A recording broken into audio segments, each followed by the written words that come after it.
Brevemente les cuento yo que trabajar en esta antología fue para mí muy especial porque no es la antología en donde uno elige a 10 autores y le pide material. No, aquí pedimos material y yo, uno de los antologadores iniciales, no sabía el nombre de las personas y nunca lo supe hasta cuando ya habíamos hecho una selección final. Y eso garantiza de alguna manera cierto nivel de idoneidad, ¿no? Eh, ético, de que uno no está influido porque este es mi amigo. Hemos hecho una selección basada en los trabajos. Mucho más lo que vamos a hablar acá, excepto darles una gran bienvenida, insistir que estoy muy orgulloso de haber sido parte de este proyecto.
Yo tengo una pregunta, ¿no?, que quiero hacerle a Silvia. Quisiera saber qué llevó a Mapalé a decidir, ¿no?, a decidirse por una antología de este subgénero. Bueno, sí, esta es la primera vez que publicamos una antología de microrrelatos y es la primera vez que hacemos una convocatoria. Sin embargo, nos hemos dado cuenta que más y más la gente le gusta pues leer corto. Corto, sí. Y cuando fuimos la Feria Internacional del Libro de Bogotá en el 2017 y después ese mismo año fuimos a la Feria Internacional del Libro en México, en Ciudad de México, fue muy interesante porque nosotros teníamos todos los libros de autores individuales y la mayoría de la gente pues no los conocía. Casi todos los escritores que hemos publicado son escritores latinoamericanos viviendo en Canadá. Y vimos que la gente quería comprar los libros, pero no sabía cuál, porque no conocían a ninguno. Y eso fue en Bogotá. En México nosotros llevamos algunos libros de la editorial Lugar Común y llevamos unas antologías que ellos han publicado varias antologías. Y fue muy interesante porque la gente, cuando no sabía cuál comprar y veía estas antologías donde hay muchos escritores, pues se arriesgaban a ese libro porque era mejor tener un libro con muchos autores que irse con uno. Nos dimos cuenta que era una buena idea tener antologías. Y bueno, pero no lo hicimos en el 2017 ni en el 2018, pero en el 2019 la editorial estábamos cumpliendo 15 años. Y dijimos, hagamos algo especial. Y fue cuando se nos ocurrió hacer por primera vez una convocatoria y así fue como nació esta antología. Yo quisiera que tú nos dijeras, en esta experiencia que has tenido y con lo que tú conoces, la diferencia entre un microrrelato y cómo se diferencia con los otros géneros literarios.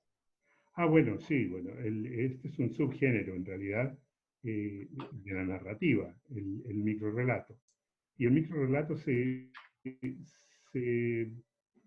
reconoce fácil, por supuesto, por la cantidad de palabras, pero ¿cuál es un microrrelato, en mi opinión, que sí cumple con este concepto, ¿no es cierto?, entendimiento de un microrrelato? La estructura del planteamiento, el nudo, el desenlace, une sus tres partes y los plantea y resuelve al mismo tiempo.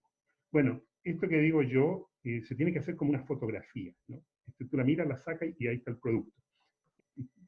¿Y tú encontraste temas recurrentes en los microrrelatos? Por ejemplo, hubo lo que es vivir fuera del país y escribir un poco del país de origen. Todos los relatos están un poquito difusos, pero uno se da cuenta. En la comparación que se está haciendo aquí es con Santiago de Chile, o con Buenos Aires, o con Bogotá, en fin. Y por ejemplo, me atrevo a ilustrar esto con lo que Memoria de Origen, con lo siguiente. Cito: Buenos Aires es una ciudad enteramente erigida sobre cielos, vidas pasadas y culpa. Cierre de cita. Eso se llama Hay cielos que matan, de Luciana de Reyes aquí. Es decir, a ella nos está hablando de Buenos Aires. Está en Canadá. El cuento, gran parte, transcurre en Canadá. Pero hay esta cosa, que muchos de los cuentos lo tienen. Hay también acontecimientos actuales alrededor del mundo. Y aquí me acuerdo mucho de lo que decía, bueno, cito: el domingo, 1.000.000.000 nos rebelamos, bailamos, bebimos, cogimos, pintamos con colores chillones, hablamos en lenguas prohibidas, cierre de cita. Ladrones de bicicletas, de Diego Kramer. Hay historias de viaje, ¿no? Y cito: igual que entonces, viajé al hotel con ella en el taxi, y al llegar frente a la puerta del cuarto, la levanté en vilo y la entré en brazos. Cierre de cita. Preguntas al azar, de José Campione Picardo. Fíjate tú. Y sigo, hay otros temas, por ejemplo, la culturación, el hecho de volverse, digamos, un ciudadano útil en una ciudad nueva, por ejemplo, y aprender a vivir, integrarse sin cambiar, es lo que yo entiendo un poco con la aculturación. Y voy a citar, dice, abro, cito: no tardó mucho Miguel en adaptarse al clima canadiense y a los, para nosotros entonces, extraños rituales, como el retirarse el calzado al entrar a la casa. Cierre de cita. Este es Caliente, Caliente, de Ramón Fexas.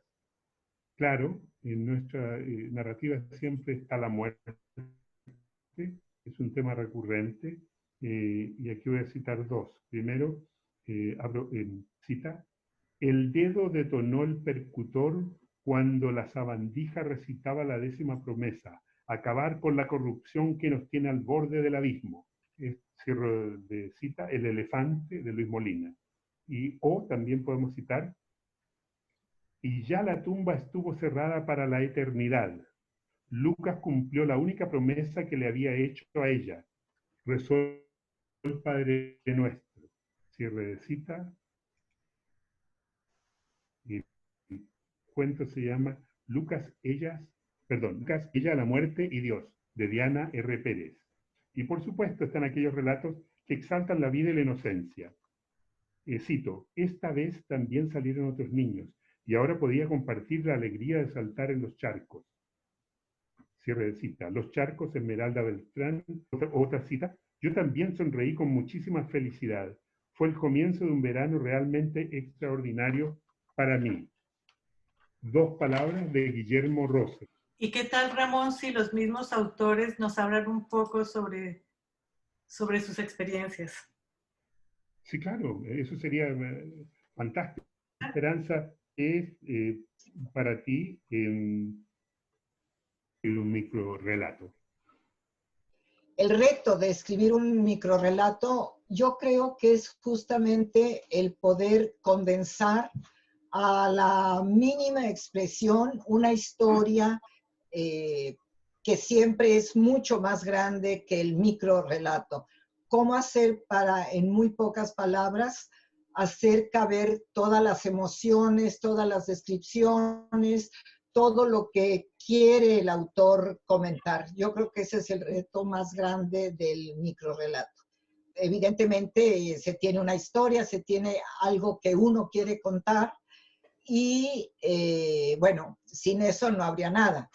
Ahora, ¿cómo hacer? ¿Cómo ir limpiando, limpiando, limpiando sin perder la sustancia y utilizando las mínimas palabras, las menos palabras posibles? Para mí eso fue el reto mayor. Dando por descontado que ya existe el dominio técnico del placer de la escritura y la disciplina para explorar ese placer a límites masturbatorios, la mayor dificultad, a mi juicio, salta a la vista por la extensión misma de los microrrelatos, y es trazar un mundo complejo, rico, intenso, irónico y paródico, que exponga las contradicciones y singularidades de la naturaleza humana en una sumaria, breve cantidad de palabras.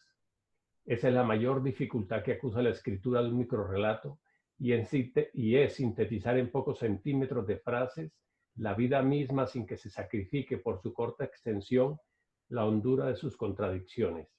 No todos lo logramos, pero morimos de placer en el intento. Ayuda mucho leer libros y leer la vida. Ayuda a detenerse cuando otros no lo hacen. Y leer es mirar con ojos críticos.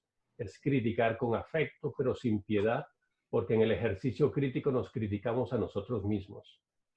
Y si adquirimos esa capacidad, alcanzar el nivel de síntesis debería ser un asunto de tiempo, porque ahora le sumamos al placer del arte de narrar y a la disciplina una necesaria dosis de autocrítica. Obviamente la precisión y la concisión del microrrelato son un desafío, pero a mí me parece de que esa precisión y esa concisión van de la mano con esa apertura que tiene el microrrelato, ese dejarle al lector que interprete y siga contando el cuento. Esa es la gracia del microrrelato, a mí me parece. No tanto que sea corto, sino que en su cortedad lo que hace es abrir todo un universo para que el lector, a partir de unas pocas palabras que han sido escritas por el escritor, para que el lector vea un mundo completo y siga escribiendo de alguna manera ese cuento que ha dejado esa apertura para que el lector se implique. Entonces, a mí lo que más me costó fue eso. Yo nunca había escrito un microrrelato antes. Pero lo que me costó no fue tanto la concisión, porque yo escribo poesía y eso como que uno lo tiene que manejar cuando escribe poesía. La economía del lenguaje, la precisión, todo eso.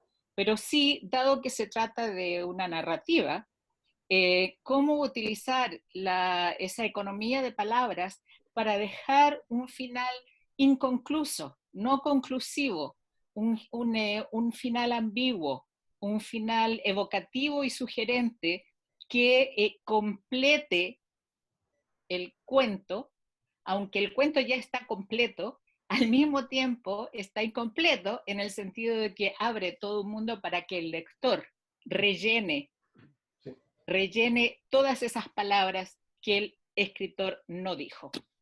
Gracias, Carmen.